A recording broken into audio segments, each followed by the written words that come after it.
prepare to wrap up GMT this morning. My last set of guests, of course, is Pastor Tucker and Pastor Bain. So I have to be on my best behavior. I'm in the presence of men of the cloth, yes? But I don't have a problem. I'm a good girl. So let me talk quickly about what's happening. Now, for our viewers, we're quite familiar with Pastor Baines, but we have a special guest with us, and he's also the guest of Pastor Baines. So when Pastor Baines brought him in and was walking out, I'm like, no, Pastor Baines, look your seat right here, because we want you to share in on this interview as well. So thank you for being obedient, Pastor Baines. Good morning, and thank you. And I agree, you're a good girl. Right? Yes. And of course, we must welcome you to Tobago. We must welcome you to Tobago Updates as well, Pastor Tucker. Pastor Tucker is from Jamaica, and yes, he was in Jamaica during the Hurricane Melissa that made landfall on Jamaican island on the 28th of October. I know many of you are still following what's happening there. The aftermath, lives were lost, property lost, and it's not back to normal. And it will not be back to normal anytime soon. Of course, you know, some parts of the island was hit directly, and the impact was a lot worse than maybe the capital.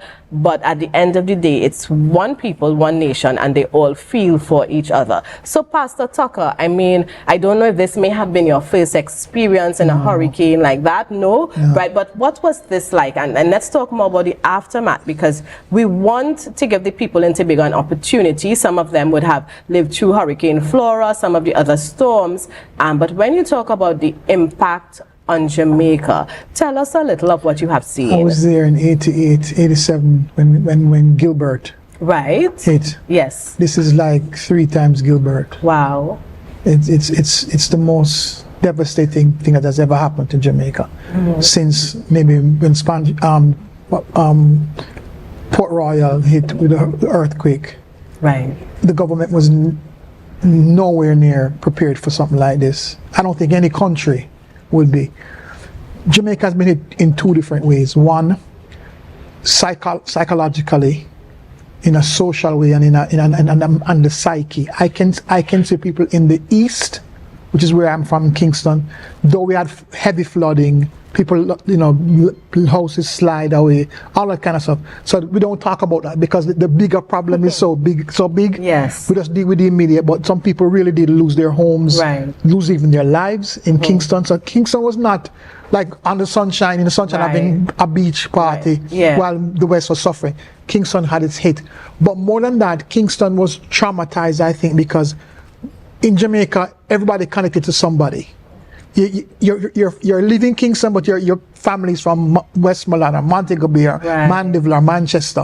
So when you can't hear from your family, when your family call and said they don't have any house, they don't have any food, they can't find your aunt, they can't find your grandma, it's traumatic. And then we for a while, if you remember, Melissa, it lingered for a while. Yes. And we were like bracing, it's gonna hit, and then all of a sudden this thing just went west and then went up. Yes. And turned on a dime. So the trauma of it in Kingston, that's one thing. In the West now, it's just hopelessness. It's like, I mean, it's just, I've never seen anything like this before. And as a pastor, I've been working in terms of, so it's in 3 different areas. I've been talking to people in a psychological way, counseling. Right. We've been also been praying and dealing with people in their spirits. But we've also been just feeding them and helping them with, restoring their homes. So the nation really needs ministry and really needs help in the 3 different dimensions of a man, in his natural, in his soul, and in his spirit. And I must ask you, you being a pastor and seeing this destruction and the helplessness, yes, we know, we have seen the resilience of the people of Jamaica, but they have been impacted. Their lives have been changed literally overnight. As a pastor, someone who, encourages people to give their lives to Jesus and walk the right way, how do you marry that with someone who now has nothing? They have lost it all just in a matter of some hours. Let me tell you, we boast all the time and I talk about resilient. This one is not going to take resilience. This is more than resilience. And I'm glad you're saying that, because what a lot of people are also portraying on social media, you're seeing the people who have lost everything but saying, that's okay, and they're moving forward. And I think people like me looking on say, well, they're all right. Yes, they lost their homes, but they're all right. And don't get me wrong, I'm not putting it down that they're resilient, because resilience is good, the emotion of resilience, and then the determination to say, no, I shall rise. Yes, that's true. But there are some hits that God just allow, whichever philosophy and theology you want to use. Yes. God just say, okay, let me see what you're going to do after this, what's going to happen here. And we as the church, we as the people, that's just people. That's just, if you have compassion for people, just to rise up and say, hey, how do we get beyond this? How do we get beyond this? God has to be a part of it. So definitely. Yeah, we definitely keep preaching the gospel. We keep we keep not only preaching the gospel, but the gospel is kind to, the gospel is substance and giving a hand and feeding the people. Correct. You can't tell a man about Christ and don't feed him at the same time if he's hungry. So this is that opportunity for the church to really display the fullness of the gospel, and that's what we've been busy doing. We don't have any time for criticism, whose fault it is. We don't have any time for, Jamaica need to repent. Yeah. Okay, we all need to repent, and we all should repent. Yes. You know what I mean? Yeah. At any time, anything. But the truth is, this is just a time for us to just raise up. And let me say this. I'll close by saying this. Let me just tell you how just blessed I am of your nation, and I know it's going to be an awesome turnout come Sunday, to just stand up for my country. We talk the talk all the time, we're a family in the Caribbean, and we even use the slave, the situation of the slaves, so we come from one family, we come across the sea, you have one blood. True, but when I see they just don't talk the talk, but they really walk the walk, that mean more to me than if you give me $1 or if you give me 10 million. Right. To see you guys stand up like this, we never asked you for this. Right. Let me just tell you, we never asked Pastor Baines for this. He was actually there with us at the time for my 10th anniversary, for our church 10th anniversary, and he came to me and said, hey, we're going to do something for you guys. And I'm like, we'll do what? For the anniversary? He's like, no, we're going to do something for the people in Westmont. Right. And he got himself in our car and went and looked all of clippings that you see, the clips that you see of him showing the West. Yes. He went and did that himself, and that speak to me louder than I am my brother's keeper. Yeah, put him being where mouth is. Yes, and of course, I want to bring Pastor Baines in.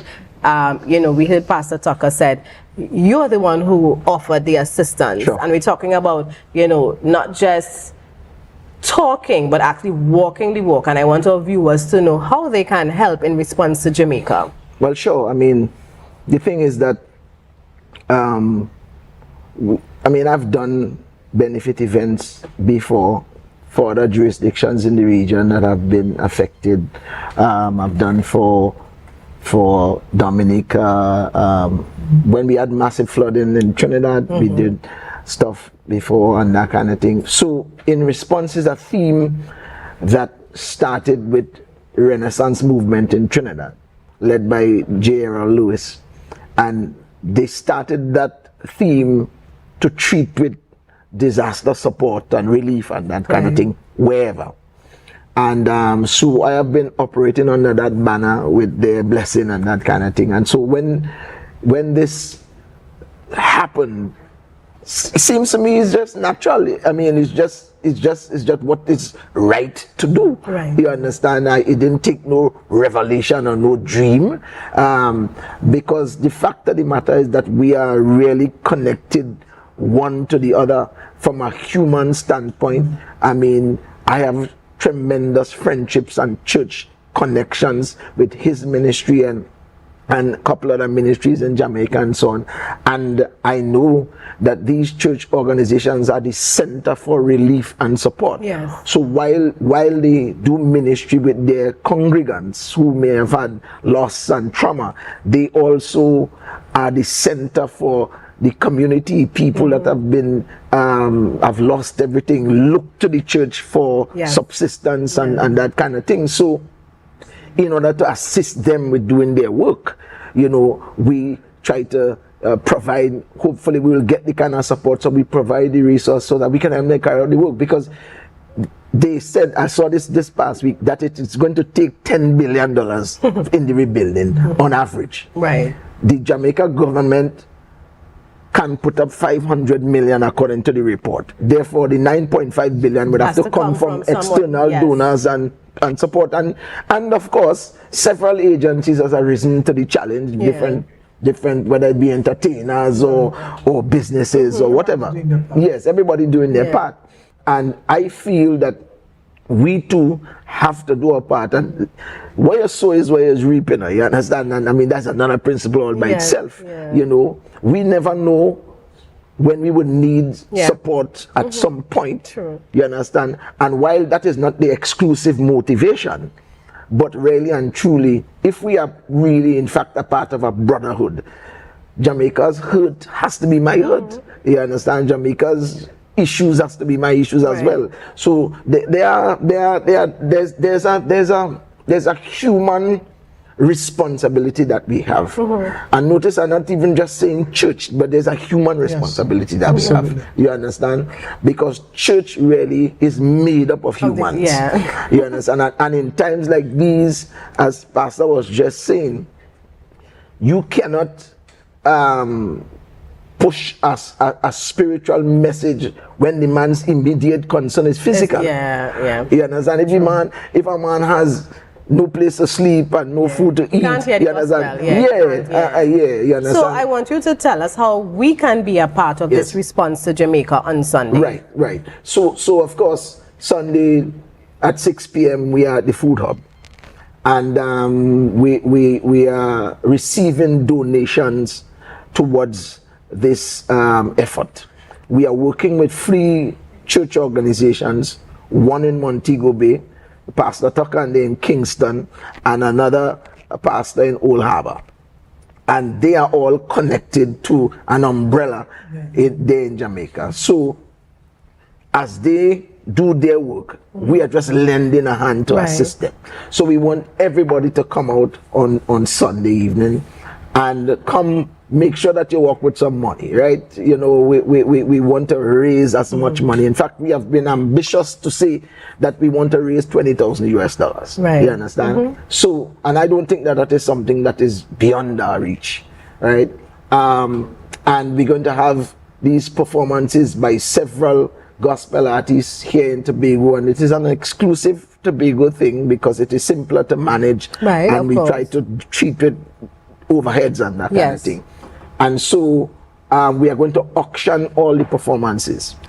That sounds interesting. Yes. And it's a term that we just coined to help with the sell of the event. You know, it means that every artist that hits the stage, money will be put up or donated for them so to do. You understand? So let us assume that you, with your good self, was an artist and so on, and you come there. Before you hit the stage, somebody have to put up some money because, you know, your ministry has value, of course. You understand? Notwithstanding, that is the platform that we're going to use to raise money.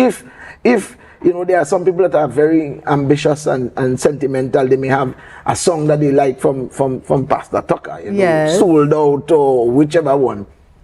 You can't call for a song and get that just like that. No. This is not a radio station. You have to, you know. It's not a call-in segment. So, you know, every song has $100 value. On ordinary. Right? So, the artist sings his first song. If we say it's 100, 200 or whatever, people donate. Before he moves on to his second song, we are calling for donations again. You understand? And if there is no donation, we hold off. You understand? And if they don't know, we shut down the system. You understand? And but we know that in Tobago, you wouldn't have to shut down any system. No, people, just say I know, but that's how it works. So people, Sunday, bring things. Bring things. Don't just dress up pretty and come, right? Bring things. And of course, I understand Pastor Tucker is, he sings as well. Of course. So we get into hear Pastor Tucker. If you have never heard Junior Tucker, you've been on the moon. I'm telling you. Well, I have been man on the moon, or maybe I hit him and didn't realize it was Pastor Junior Tucker. I think so. Yeah. He probably not recognize him. Yeah, but now that I have met him. You're so young, right? My music is so long ago. Yeah, well, you see, we all hear that. I'm young, right? You all hear that. But on a serious note, you know, Tobago come out and support. Yeah. It's always good to contribute. It's always good to give service. You know, life has changed so much, and we are all in our little corners, and you know how we deal with each other. Human interaction has changed so much because everything we kind of feel we're self-sufficient. But you know, I always end our show on a Friday morning reminding us that we are our brother's keeper, and that is life. We can't exist on our own. You know, we try to sometimes, but it's not possible. We need each other, and this is an opportunity to come out, have fun, and while you're having fun, to contribute to a bigger cause. Understand that what you are going to do on Sunday will help someone rebuild, not just rebuild a home, but rebuild themselves emotionally, spiritually, and find that footing that they need. As Pastor Baines mentioned, we're not doing this because we expect something in return, but you never know when the shoe will come on our foot, and we have to walk that walk, and then we will sit and we will ask who will come to our aid. But once you put yourself out there and you form relationships and you be kind to people, it somehow finds its way back to you when you need it. So 6 p.m. at the Food Hub, right? Bring thing, Pastor Baines say legal legal tender. Legal tender, right? So bring thing. Yeah. I like the color blue, and I sure Pastor Baines like the color blue, and Pastor Tucker in Tobago, he likes the color blue. Yes. So bring thing. It's an opportunity. Right. Let us help each other.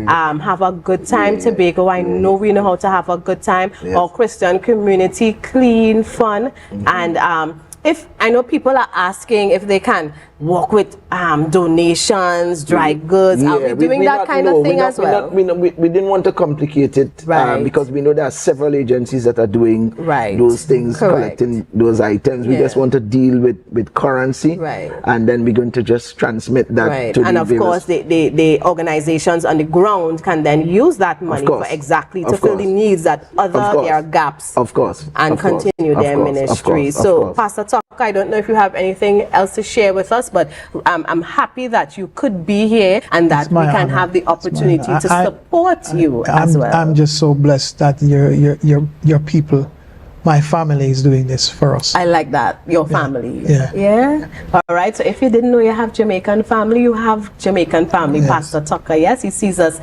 as a family, and let's really come out Sunday evening and support this ministry and support Pastor Baines and his team as they rally around in response to Jamaica with Pastor Tucker and the other two pastors in their ministry in Jamaica. So gentlemen, thank you so much for sharing. All the best, you know, as you return to Jamaica, to Pastor, you know, best wishes, you, your wife, your ministry, your team, and we really hope that Tobago comes out and really support. So when you go back to your people in Jamaica, you go back to your communities, you can let them know how much we love them. Yes, and we want them to, be resilient. Things are hard, but day by day, they will get back on their feet. So viewers, that's about the time we have this morning. Thank you so much for staying with us on GMT. And yes, we have been hosted by the Magdalena Grand, and we are at the Robinson Crusoe Pub. We thank the management at Magdalena Grand for allowing us this space. I think we are usually here at least once for the month, and it's always nice to have an outing. It's always nice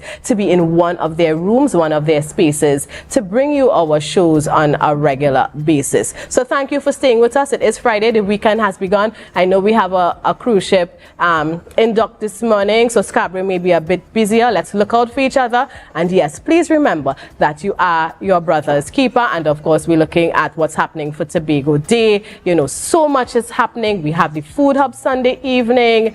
Let's just pace ourselves and remember, whatever you do, to be safe and not just think about yourself, but those around you. Thank you for joining me. Until the next time, and have a beautiful Friday. There is no denying.